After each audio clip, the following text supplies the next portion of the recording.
शंकरा। नमस्ते। योग मंत्रा में आपका स्वागत है।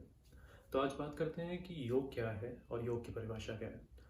वो जानने के लिए हमें योग के मूल रूप को समझना होगा। योग शब्द की उत्पत्ति संस्कृत के शब्द युज से हुई है, जिसका अर्थ है एकजुट होना या मिलना। तो योग को अगर हम समझें तो योग के दो अर्थ होते हैं। पहला मिलना, एकजुट होना या जुड़ना, और दूसरा है समाधि।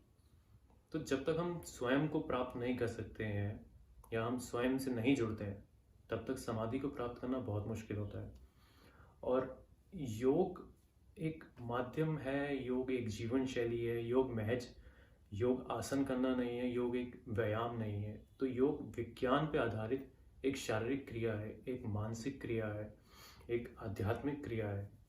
योग का वर्णन हमारे पुराणों में, हमारे महाकाव्यों में, हमारी संहिताओं में, हमारे उपनिषदों में कई जगह उल्लेख किया गया है।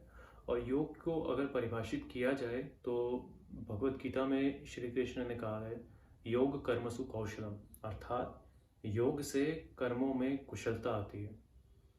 और महर्षि पतंजलि जिन्होंने पतंजलि सूत्र की रचना की, और पतंजलि सूत्र वो सूत्र है जिसने योगा को एक फॉर्मेट दिया, स्ट्रक्चराइज किया है। और योग उससे पहले भी था। योग असल में लोग कहते हैं कि 5000 वर्षों पुराना है या 6000 वर्षों पुराना है। ये असल में कोई नहीं जानता कितने वर्षों पुराना है, बट योग प्राचीन काल से रहा है भारतीय संस्कृति में हमेशा से। तो महर्षि पतंजलि ने, जिन्होंने योग सूत्र की रचना करी, पतंजलि सूत्र की रचना करी, उन्होंने योग की परिभाषा दी है कि योगा चित्त वृत्ति निरोधा। योग चित्त की वृत्तियों पे नियंत्रण रखने का एक माध्यम है, एक जरिया है। इसलिए ही योग को एक जीवन जीने की एक शैली कहा जाता है। तो ये बात थी योग के मूल अर्थ की। अब हम बात करते हैं कि योग करने की विधि क्या है या योग होता क्या है वास्तव में। तो बड़े बड़े योग गुरुओं ने या ऋषि मुनियों ने, सब ने योग की शुरुआत शारीरिक तल पे ही बताई है। क्योंकि जब तक शरीर स्वस्थ नहीं है तब तक आप मानसिक तौर पे स्वस्थ नहीं हो सकते। और बहुत ज़रूरी है योग के लिए आपका शरीर का स्वस्थ होना, इसलिए योग आसन बनाए गए। और योग आसन सिर्फ शरीर को मोड़ना, जोड़ना या फिर एक अपनी फ्लेक्सिबिलिटी शो ऑफ करना नहीं है। बात करते हैं योग आसन की परिभाषा क्या है। स्थिरम सुखम आसनम प्रयत्न शैथिल्यम अनंत समाप्तिभ्यम। मतलब एफर्टलेसली जिस पोजीशन में, जिस दशा में आप बैठ सकते हैं, निरंतर घंटों तक बैठ सकते हैं, वह आसन है, बिना शरीर को कष्ट दिए। तो जैसे मैंने कहा कि योग की शुरुआत आपके आसनों से होती है और फिर उसके बाद आप मूव करते हैं आप अपनी रेस्पिरेटरी पे, प्राणायाम पे। क्योंकि आपकी श्वास प्रणाली आपकी संतुलित होनी चाहिए। क्योंकि अगर आपका रेस्पिरेटरी सिस्टम या आपकी ब्रीदिंग सही नहीं है तो वो कितनी ही बीमारियों का कारण बन जाती है। तो इसलिए योग ने आसनों पे, आपकी श्वास प्रणाली पे, इन पे ध्यान दिया है सबसे ज़्यादा। इसलिए प्राणायाम और योग आसन ये पहली वो सीढ़ी हैं जिन पे चढ़ के ही आप ध्यान या समाधि की तरफ बढ़ सकते हैं।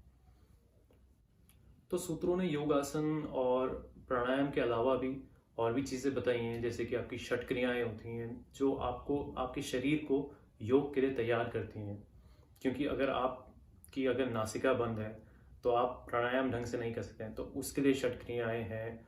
आपका अगर पेट सही नहीं है तो उसके लिए है। अगर आपका गला ठीक नहीं है, क्योंकि उज्जयी प्राणायाम आपके गले से होता है, और भी इन चीज़ों के लिए षट क्रियाएं बनाई गई। तो इन सबको फॉलो करते हुए ही आप असल योग को प्राप्त कर सकते हैं। तो आप शुरुआत में आप योग के अभ्यासक होते हैं, आप योग गुरु नहीं करा सकते। अगर आपने योग आसन सीखे हैं तो भी आप योग गुरु नहीं हैं, क्योंकि आपको सिर्फ महज आसन नहीं, आपको प्राणायाम, आपको ध्यान, आपको समाधि। आप जब समाधि की अंतिम अवस्था में पहुंचते हैं वहाँ आपको ज्ञान है पूरी तरीक़ा से।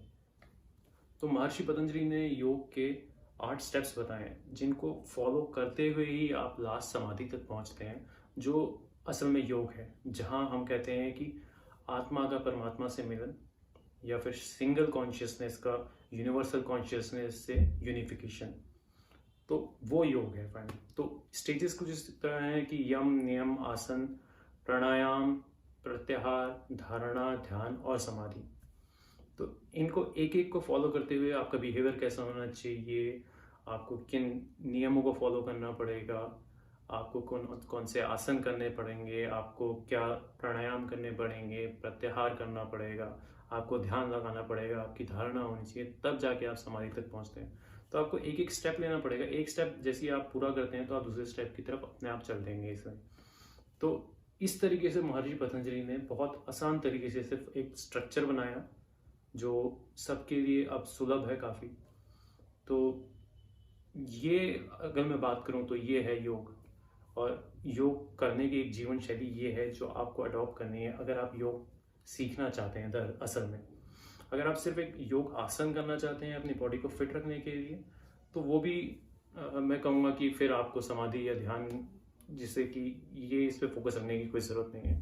बट ये वीडियो का मेरा पर्पस है कि असल में योग क्या है ये बताने के लिए। तो नेक्स्ट वीडियो से मैं कोशिश करूँगा कि योगासनों पे वीडियो बनाऊँ, और या फिर प्राणायाम पे, या फिर कुछ और तरह की वीडियो में लाने की कोशिश करूँगा। बट बने रहें और मैं आपको बताता रहूँगा कुछ ना कुछ नया डेफिनेटली। नमस्ते।